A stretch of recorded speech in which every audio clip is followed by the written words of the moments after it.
हाजी साहब ने मेरी बात का कोई जवाब न दिया। वो गहरी सोच में थे और आरामदेह कुर्सी पर बैठे खिड़की के बाहर बिजली की तारों पर बैठे हुए कबूतरों को देख रहे थे। इनके जहन में कोई ख्याल आया। वो मेरी तरफ देखकर बोले, एक बात हो सकती है। दिल्ली में मेरे एक दोस्त मुश्ताक अली का होटल है। मैं इसे टेलीफोन पर तुम्हारे बारे में सब कुछ बता दूंगा। वो मेरा बड़ा काबिल एतमाद दोस्त है। तुम ठहरना भी इसी के होटल में। इसके होटल में हर किस्म के लोग आते जाते हैं। वो इस पोजीशन में है कि तुम्हारी कोई मदद कर सके। मेरी रात थोड़ी सी आसान हो गई थी। हाजी फरीद अहमद ने मुश्ताक अली को दिल्ली टेलीफोन करके सारी बात खुलकर बयान कर दी। मैं रात की गाड़ी में बैठकर दिल्ली रवाना हो गया। हाजी साहब ने मुश्ताक अली के होटल का पता मुझे लिखकर दे दिया था। इसके होटल का नाम मुगल होटल था। मेरा ख्याल था कि ये शहर की गुंजान आबादी में कोई पुराने टाइप का होटल होगा, लेकिन मुगल होटल शहर की एक मॉडर्न आबादी में वाक़ था। 2 मंजिला होटल था और इसके शीशे के दरवाजे भी थे। मैं रिक्शे से उतरकर होटल में दाखिल हो गया। होटल की छोटी सी लॉबी थी। बाएं जानिब 6-7 सोफे लगे हुए थे जिन पर कुछ औरतें और मर्द बैठे थे। सामने एक छोटा सा हॉल था जहां गाहक चाय वगैरह पी रहे थे। मेज़ों पर तांबे के छोटे छोटे गुलदस्ते भी रखे हुए थे। ये कोई 5 स्टार होटल नहीं था, लेकिन कम तर दर्जे का होटल भी नहीं था। दीवार के साथ काउंटर बना हुआ था जहां एक लड़की टेलीफोन पर बातें कर रही थी। मैं काउंटर पर गया तो लड़की ने टेलीफोन रख दिया और मुझसे बड़ी उम्दा किस्म की उर्दू में पूछा, मैं क्या खिदमत कर सकती हूँ। मैंने कहा, मुझे होटल के मालिक मुश्ताक अली साहब से मिलना है। इसने फ़ौरन दूसरी टेलीफोन का रिसीवर उठाकर कोई नंबर घुमाया और मुझसे मेरा नाम पूछा। मैंने इसे अपना नाम बता दिया।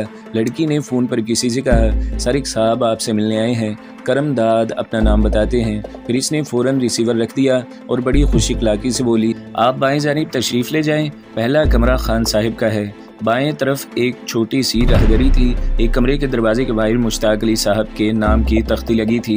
मैंने दरवाजे पर आहिस्ता से दस्तक दी। अंदर से आवाज़ आई, आ जाएं। कमरे में दाखिल होकर मैंने एक अधेड़ उम्र खुश लिबास शख्स को देखा जो गर्म शेरवानी और सफ़ेद पजामा पहने सोफे पर बैठा कोई फाइल दिख रहा था। आंखों पर सुनहरी फ्रेम वाले नज़र का चश्मा लगा था। चश्मा उतार कर इसने मेरी तरफ देखा। मैंने सलाम किया तो इसने उठकर मेरे साथ हाथ मिलाया। मैंने अपना नाम बताया। कहने लगा, तशरीफ़ रखें। हाजी फरीद साहब ने मुझे टेलीफोन पर आपकी सारी दर्द भरी दास्तान सुना दी थी। मुझे सुनकर बहुत दुख हुआ। ये मशरिक़ी पाकिस्तान का इज्तिमाई अलमिया है। हम भारत के मुसलमानों को दोहरा सदमा हुआ है। बहरहाल आप फिक्र न करें, मुझसे जो कुछ हो सका आपके लिए ज़रूर करूँगा। आप फ़िलहाल अपने कमरे में जाकर आराम करें। शाम को तफसील के साथ आपसे बातें होंगी। मुश्ताक अली बड़ी अच्छी उर्दू बोल रहा था। वो ख़ास दिल्ली शहर का रहने वाला था। मुझे इसकी बातों से काफ़ी हौसला हुआ। बैरे ने मुझे एक कमरे में पहुँचा दिया। वहाँ मेरी ज़रूरत का हर सामान मौजूद था। मैंने गर्म पानी से गुस्ल किया। 2 जोड़े खद्दर के मैंने अपने साथ लाया था। मैंने नई खद्दर की बंगला टाइप की कमीज़ और पजामा पहन लिया, मगर मुझे कोट या सदरी की ज़रूरत महसूस रही थी क्योंकि दिल्ली में अभी सर्दी पड़ रही थी। मैंने बैरे से पूछा कि सिले सिलाई गर्म कोट मुझे कहाँ से मिल सकते हैं। इसने एक मार्केट का एड्रेस बताया। मैं रिक्शा लेकर मार्केट में गया। पैसे मेरे पास मौजूद थे। मैंने एक जर्सी और एक गर्म कोट ख़रीदा और वापस होटल में आ गया। शाम के वक्त मुश्ताक अली खुद मेरे कमरे में आ गए। कहने लगे, आप बाज़ार कुछ चीज़ें ख़रीदने गए थे। मैंने कहा, जी हाँ, एक कोट और जर्सी ख़रीदनी थी। वो सोफ़े पर बैठते हुए बोले, यहाँ आप पाकिस्तानी हैं, आपके पास यहाँ कोई वीज़ा भी नहीं है। आपको ज़्यादा बाहर नहीं निकलना चाहिए। आजकल पुलिस और मिलिट्री की इंटेलिजेंस वाले मशरिक़ी पाकिस्तान से फ़रार होने वाले आर्मी जवानों और सिविलियन की तलाश में फिर रहे हैं। मैं नहीं चाहता कि आप किसी दूसरी मुसीबत में फंस जाएं। मुश्ताक अली साहब ने बड़ा सही मशवरा दिया था। मैं अपनी बीवी की परेशानियों में ये भूल ही गया था कि मैं पाकिस्तानी हूँ और जंगी कैदियों की ट्रेन से फ़रार हुआ हूँ। मैंने कहा, आप दुरुस्त कहते हैं, मैं आइंदा इस बात का ख्याल रखूँगा। वो रुमाल से ऐनक का शीशा साफ़ करते हुए कहने लगे, हमारा श्री राज के गैंग से बराह रास्त कोई ताल्लुक़ नहीं है, लेकिन मैं 1-2 ऐसे आदमियों को जानता हूँ जिनका इसी जराइम पेशा गिरोह के लोगों से मिलना जुलना है। इनमें से एक आदमी को मैंने फ़ोन किया था, मगर वो घर पर नहीं था। मैंने कह दिया है कि वो आए तो इसे मेरे पास भेज दें। यह आदमी मुसलमान है, लेकिन श्री राज की CID का ख़ास आदमी है। मैंने कहा, कहीं वो श्री राज को ख़बर तो नहीं कर देगा। मुश्ताक अली बोले, ऐसी बात नहीं है, वो मेरी वजह से ऐसा कभी नहीं करेगा। वैसे भी वो कलमागो है और पाकिस्तान से मोहब्बत करता है। अच्छा ये बताएं कि भाभी साहब यानी आपकी बीवी का हुलिया कैसा है। मैंने कहा, मेरे पास इसकी फ़ोटो है। ये तो बहुत अच्छा है, मुझे दिखाएंगे। मैंने ब्रीफ केस में से जमीला की फ़ोटो निकाल कर दे दी। वो इसे गौर से देखने लगे। मैंने उंगली रखकर बताया कि ये मेरी बदनसीब बेगम जमीला है। मुश्ताक अली बड़ी दर्दमंदी से बोले, खुदा करे कि ये मुसलमान खातून आपके पास वापस आ जाए। मशरिक़ी पाकिस्तान में गैर बंगालियों के साथ बड़ा जुल्म हुआ है। उन्होंने जमीला की फ़ोटो मुझे वापस कर दी और कहा, इसे आप अपने पास संभाल कर रखें। ज़रूरत पड़ने पर मैं आपसे ले लूँगा। दूसरी बात मुझे तुम्हें ये कहनी थी कि तुम अपने लिबास तब्दील कर लो तो ज़्यादा बेहतर है। बंगालियों वाला लिबास तुम्हें किसी नई मुसीबत में ना फंसा दे। मुश्ताक अली ने मुझे अपने ख़ास मुलाजिम के साथ दिल्ली के एक नए शॉपिंग सेंटर भेज दिया, जहाँ से मैंने अपने लिए 2 पतलूनें, 2 कॉलर वाली कमीज़ और नए जॉगिंग शूज़ ख़रीद लिए। दूसरे रोज़ मैं इन कपड़ों में अपने कमरे से निकलकर मुश्ताक साहब के पास आया तो वो मुझे देखकर खुश हुए, कहने लगे ये लिबास बिल्कुल ठीक है। उन्होंने मुझे अपने पास बिठा लिया और कहने लगे, अगर किसी ने तुमसे पूछा कि कहाँ से आए हो और कहाँ रहते हो तो कह देना कि मैं कोलकाता में पुराने कपड़ों का कारोबार करता हूँ और दिल्ली कारोबार के सिलसिले में आया हुआ हूँ और मुग़ल होटल में ठहरा हूँ। इससे ज़्यादा किसी को कुछ न बताना। बाकी मैंने अभी भी अपने आदमी को फ़ोन किया है, वो थोड़ी देर में यहाँ पहुँच जाएगा। तुम अपने कमरे में ही रहना, बेहतर होगा कि तुम यहाँ मुझसे भी ज़्यादा न मिलो। ये मैं तुम्हारी बेहतरी के लिए कह रहा हूँ, क्योंकि कल मैंने CID के एक आदमी को होटल में चाय पीते देखा था। मैंने कहा मैं ऐसा ही करूँगा, आप बेफिक्र नहीं, तुम अपने कमरे में जाकर बैठो। मेरा आदमी आया तो मैं इसे लेकर खुद तुम्हारे पास आ जाऊँगा। मैं कमरे में आकर पलंग पर लेट गया और सोचने लगा कि क्या मैं अब जमीला से कभी मिल सकूँगा या नहीं, क्योंकि हालात मुझे जमीला से रोज़ बरोज़ दूर कर रहे थे और इसका मिलना मुश्किल से मुश्किल तरीन होता जा रहा था। एक बात का फैसला मैंने कोलकाता में ही कर लिया था कि जिन लोगों ने मोहम्मदपुर से मेरी बीवी और दूसरी गैर बंगाली औरतों को अगवा करके इन्हें जुल्म और सितम का निशाना बनाया है, इनमें से अगर किसी का खोज मिल गया तो मैं इन्हें जिंदा नहीं छोड़ूंगा। अभी तक मुझे इन आदमियों में से सिर्फ कोलकाता वाला मुखिया दादा ही मिला था, जिसने मुक्ति बाहिनी वालों के साथ मिलकर मोहम्मदपुर से मेरी बीवी को अगवा किया था। इसके साथ ही धर्मों को मैं अभी तक नहीं मिल सका था, लेकिन मैं जमीला को हासिल करने के बाद ही इन लोगों से अपनी बेहुरमती का इंतकाम ले सकता था। ये मैंने तय कर रखा था कि मुखिया और धर्मू दोनों मुक्ति बाहिनियों को मैं किसी हालत में भी जिंदा नहीं छोड़ूंगा। मैंने खाना भी कमरे में ही मंगवा लिया। रात के 11 बज रहे थे कि मुश्ताक अली साहब एक आदमी को लेकर मेरे कमरे में आ गए। 30-35 साल के इस सांवले आदमी ने स्वेटर और पतलून पहनी हुई थी, बाल गसाब से काले किए हुए थे, आंखों में बड़ी चमक थी, सिगरेट पी रहा था। मुश्ताक साहब ने इससे मेरा तारुफ कराते हुए कहा, ये हैं अहमद साहब, मेरे पुराने दोस्त। फिर उन्होंने अहमद साहब से कहा, और ये मेरे दोस्त करमदाद हैं। अहमद साहब ने बड़े गौर से मुझे ऊपर से नीचे तक देखा और मुझसे हाथ मिलाते हुए उर्दू में कहा, आप ढाके में क्या कारोबार करते थे? मैंने इसे बताया कि मेरा फर्नीचर का कारोबार था। कुछ देर मशरक़ी पाकिस्तान के हालात पर गुफ्तगू होती रही। ढाका फॉल पर भारत के दूसरे मुसलमानों की तरह इन्हें भी बड़ा सदमा पहुंचा था। अहमद साहब ने बराह रास्त मुझसे सवाल किया, जिस वक्त मुक्ति बाहिनी वाले आपके मकान में दाखिल हुए तो आप कहाँ थे? मैंने कहा मैं कहीं गया हुआ था। मुक्ति बाहिनी वाले गैर बंगालियों का कत्लेआम कर रहे थे। सारे वाक़यात सुनने के बाद अहमद साहब कहने लगे, मुझे याद है हमारे बॉस श्री राज के कुछ आदमी बांग्लादेश से अगवा करके लाई हुई लड़कियां देखने कोलकाता ज़रूर गए थे और 2-3 लड़कियां ख़रीद कर भी लाए थे, मगर मैंने इन लड़कियों को सिर्फ एक बार ही देखा है। इसके बाद वो हमारे कॉम्प्लेक्स में कहीं नज़र नहीं आई। मेरा ख्याल है कि बॉस श्री राज ने उन्हें स्पेशल ट्रेनिंग के लिए अंडरग्राउंड कैंप में भिजवा दिया है। मैंने अहमद से पूछा, क्या आपको कोलकाता से ख़रीद कर लाई गई लड़कियों की शक्ल सूरत याद है? बड़ी अच्छी तरह याद है। इनमें से एक का रंग गोरा था, दुबली मगर सेहतमंद थी। मैंने जमीला की फ़ोटो ब्रीफकेस से निकाल कर इसके आगे रख दी। क्या वो लड़की ये तो नहीं थी? अहमद साहब जमीला की फ़ोटो देखते ही बोल उठे, बिल्कुल यही लड़की थी। इसका मतलब है कि यही आपकी बेगम साहिबा हैं। कोई बात नहीं, मैं कल ही आपको ये मालूम करके बता दूंगा कि इसे बॉस ने स्पेशल ट्रेनिंग के लिए अंडरग्राउंड कैंप में भेजा है या नहीं। जो भी सूरत हाल हुई मैं आपको कल पूरा खोज लगा कर बताऊँगा। वो रात और इससे अगला दिन सख्त बेचैनी और कश्मकश में गुजरा। मैं अपने कमरे में ही पड़ा रहा। तीसरे पहर मुश्ताक साहब आ गए। इनके साथ श्री राज का आदमी अहमद भी था। इसने आते ही कहा, करमदाद साहब, आपकी बीवी जमीला बेगम को बॉस ने ख़ास ट्रेनिंग के वास्ते अंडरग्राउंड कैंप में नहीं भेजा, तो क्या वो दिल्ली में इस बदमाश के बंगले पर है? मेरे इस सवाल के जवाब में मिस्टर अहमद ने कहा, मुझे अफसोस है करमदाद साहब, आपकी बेगम साहब श्री राज के बंगले पर भी नहीं है। तो फिर वो कहाँ है? मैंने परेशान होकर पूछा। अहमद साहब ने कहा, श्री राज सख्त तोहम परस्त आदमी है और नाग देवी का अंधा अकीदतमंद है। नाग देवी के बड़े मंदिर के पुजारी देवगुरी को वो अपना देवता और गुरु मानता है।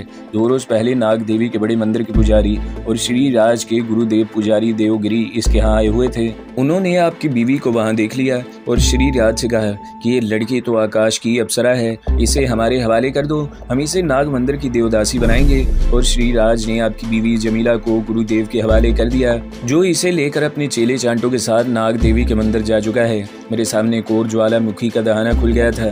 मुश्ताक अली ने अहमद साहब से पूछा, क्या तुम्हें यकीन है कि जो लड़की श्री राज ने अपने गुरुदेव के हवाले की है वो करमदाद की बेगम जमीला ही थी?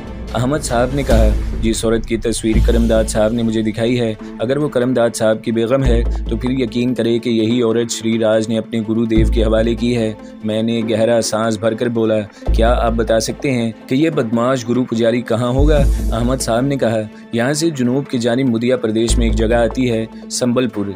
इसके पहलू में बिल्कुल मतवाजी एक दूसरी जगह है जिसका नाम देवगढ़ है। इन दोनों कस्बों और देवगढ़ से कोई 1 मील के फासले पर दरियाए कावेरी के किनारे नाग देवी का हजारों साल पुराना मंदिर है। पुजारी देवगिरी इस मंदिर का मनहत है, लेकिन वहाँ जाना खतरे से खाली नहीं है। तुम बिल्कुल अजनबी हो और नाग देवी के मंदिर में सांपों का राज है। वहाँ ऐसे ऐसे जहरीले सांप हैं जिनकी फंकार अगर चेहरे पर पड़ जाए तो आदमी मर जाता है। ये सारे सांप पुजारी देवगिरी के गुलाम हैं और इसका हुक्म मानते हैं। मैंने कहा, अहमद साहब, मैं चाहता हूँ कि आप एक बार फिर तस्दीक कर लें कि जिस औरत को श्री राज ने अपने गुरु को सौंपा है वो मेरी बीवी जमीला ही थी। वो कहने लगा, अव्वल तो मुझे 100% यकीन है कि वो औरत जमीला बीबी ही थी, लेकिन अगर इसके बावजूद तुम मज़ीद तसल्ली करना चाहते हो तो मुझे जमीला बीबी की फ़ोटो दे दो, मैं इसकी मज़ीद तस्दीक कर लूँगा। मैंने जमीला की फ़ोटो अहमद साहब के हवाले कर दी। वो कहने लगे, मैं कल किसी वक्त आकर बताऊँगा। इनके जाने के बाद मुश्ताक अली कहने लगे, करमदाद भाई, क्या तुम इन सांप की पूजा करने वाले शैतानों के मंदिर में जाओगे?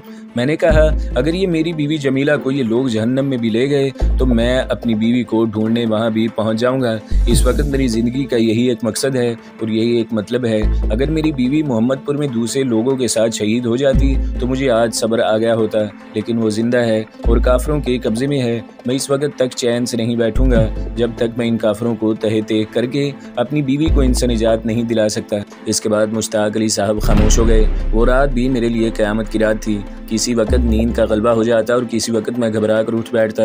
मुझे जमीला की चीखें सुनाई देती। रात इसी अजाब और करब के आलम में गुजर गई। अगले रोज़ दिन के 10 बजे अहमद साहब आ गए। मुश्ताक अली को साथ लेकर वो मेरे कमरे में आए और जमीला की फ़ोटो वाला लिफाफा मेरी तरफ बढ़ाते हुए बोले, करमदाद, इस बात की तस्दीक हो गई है कि जिस औरत को श्री राज ने अपने गुरुदेव के हवाले किया है वो आपकी बीवी जमीला बीबी ही थी जिसकी ये फ़ोटो है और जिसको श्री राज के आदमी कोलकाता में मुखिया दादा से ख़रीद कर लाए थे। अहमद साहब कुछ देर बैठकर चले गए। इनके जाने के बाद मैंने मुश्ताक अली साहब से कहा, मुश्ताक साहब, क्या आप पता करके मुझे बता सकते हैं कि ये संबलपुर और देवगढ़ के इलाके जहाँ नाग देवी का मंदिर है कहाँ पर है और वहाँ जाने के लिए मुझे कहाँ से गाड़ी पकड़नी होगी? मुश्ताक साहब को यकीन हो चुका था कि अब मैं वहाँ नहीं रुकूंगा। कहने लगे, मैंने इस तरफ कभी सफ़र नहीं किया, लेकिन इतना जानता हूँ कि ये इलाके जैसा कि अहमद साहब ने बताया आंध्र प्रदेश में नहीं है बल्कि मुदिया प्रदेश में वाक़ हैं। मैं पूरी इंक्वायरी करके तुम्हें बता सकता हूँ। तुम यहाँ कमरे में ही ठहरो। वो नीचे होटल की लॉबी में चले गए। कोई 1 घंटा बाद आए और कहने लगे, मियाँ, ये दोनों इलाके वाकई मुदिया प्रदेश में है। नाग देवी का मंदिर देवगढ़ के करीब दरियाए कावेरी के किनारे एक जंगल में वाक़ है। तुम्हें दिल्ली से रांची जाने वाली गाड़ी पकड़नी होगी। रांची से तुम दूसरी ट्रेन पकड़ोगे जो उड़ीसा प्रांत के बड़े शहर भुवनेश्वर को जाती है। संबलपुर रास्ते में ही आता है। तुम संबलपुर उतर जाओगे और वहाँ से किसी लारी में बैठकर देवगढ़ की तरफ जाओगे। लेकिन मैं हैरान हूँ कि तुम अकेले ये खतरनाक मुहिम कैसे सरअंजाम दोगे? तुम्हारे पास अपनी हिफाजत के लिए कोई असला भी नहीं है। तुम इन सारे इलाकों से नावाकिफ़ हो। मैंने कहा, खुदा की मदद मेरे साथ है। मुश्ताक साहब, आपने मेरी खातिर जो कुछ किया इसके लिए मैं आपका शुक्रगुजार हूँ। अल्लाह आपको इसकी जज़ा देगा। मेरी आंखों में आंसू आ गए जिन्हें मैंने बड़ी मुश्किल से रोका क्योंकि किसी के सामने आंसू बहाना मुझे गवारा नहीं था। मुश्ताक साहब बोले, करमदाद भाई, तुम कैसी बातें करते हो? मैंने जो कुछ किया एक मुसलमान की हैसियत से और एक इंसान की हैसियत से अपना फ़र्ज़ अदा किया है। जमीला तुम्हारी बीवी ही नहीं, हमारी बहन की तरह भी है। खुदा करे कि वो तुम्हें मिल जाए और तुम दोनों खैर व आफियत से पाकिस्तान वापस पहुँच जाओ। मैंने इनसे कहा कि वो कोलकाता में हाजी फरीद अहमद साहब को तमाम हालात से बाखबर कर दें और इन्हें कह दें कि अगर मैं जमीला को वापस लाने में कामयाब हो गया तो इनका शुक्रिया अदा करने इनके पास ज़रूर आऊँगा। मुश्ताक साहब बोले, मैं आज ही इन्हें फ़ोन करके सारी हालात बता दूंगा। तुम कब रवाना होना चाहते हो? मैं तो इसी वक्त निकल जाना चाहता हूँ। मुझे सिर्फ इतना मालूम करवा दें कि दिल्ली से रांची शहर को ट्रेन किस वक्त निकलती है। ये मैं अभी फ़ोन पर मालूम किए देता हूँ। मुश्ताक साहब ने नीचे जाकर रेलवे इंक्वायरी ऑफिस से जो कुछ मालूम किया वो मुझे ऊपर आकर बता दिया। कहने लगे, एक एक्सप्रेस ट्रेन रात के 9:15 बजे दिल्ली स्टेशन से चलती है। इसके बाद रात 11 बजे एक मुसाफिर ट्रेन फिर छूटती है। मैंने कहा, मैं 9:15 बजे वाली गाड़ी पकड़ना चाहता हूँ। ठीक है, मैं तुम्हारा टिकट मंगवा लेता हूँ। अगर पैसों की ज़रूरत हो तो मुझे बता दो, जितने पैसे चाहिए मैं पेश कर देता हूँ। मैंने कहा, मेरे पास इस वक्त 600-700 रुपये मौजूद हैं और मेरा ख्याल है कि ये काफ़ी होंगे। जैसे तुम्हारी मर्ज़ी। मुश्ताक अली साहब मुझे इस तरह देख रहे थे जैसे मैं मौत की मुहिम पर जा रहा हूँ। इसमें कोई शक व शुबा नहीं था कि मैं मौत की मुहिम पर ही जा रहा था। अगर जिस्मानी तौर पर कोई चीज़ मेरा हौसला बढ़ा रही थी तो वो मेरी फ़ौज में हासिल की हुई कमांडो ट्रेनिंग थी। मुझे अपने ऊपर पूरा एतमाद था कि मैं इतनी आसानी से दुश्मन के काबू में आने वाला नहीं हूँ। सिर्फ मुझे एक पिस्तौल या एक कमांडो चाकू की शदीद ज़रूरत थी। पिस्तौल का जिक्र मैंने मुश्ताक साहब के आगे इसलिए नहीं किया था कि 2-4 दिनों में मैंने अंदाज़ा लगा लिया था कि मुश्ताक साहब इस किस्म के आदमी नहीं हैं कि मेरे लिए कहीं से बिला लाइसेंस पिस्तौल वगैरह का कोई बंदोबस्त कर दें। अगर मैं इन्हें कमांडो चाकू लाने के लिए कहता तो वो ये चाकू भी नहीं ला सकते थे, क्योंकि इन्हें इस ख़ास किस्म के चाकू की समझ नहीं थी। मैंने खुद ही बाज़ार से चाकू ख़रीदने का फ़ैसला किया और मुश्ताक साहब को बताए बगैर होटल के पिछले दरवाजे से निकलकर दिल्ली के इस मॉडर्न इलाके की एक मार्केट में आ गया।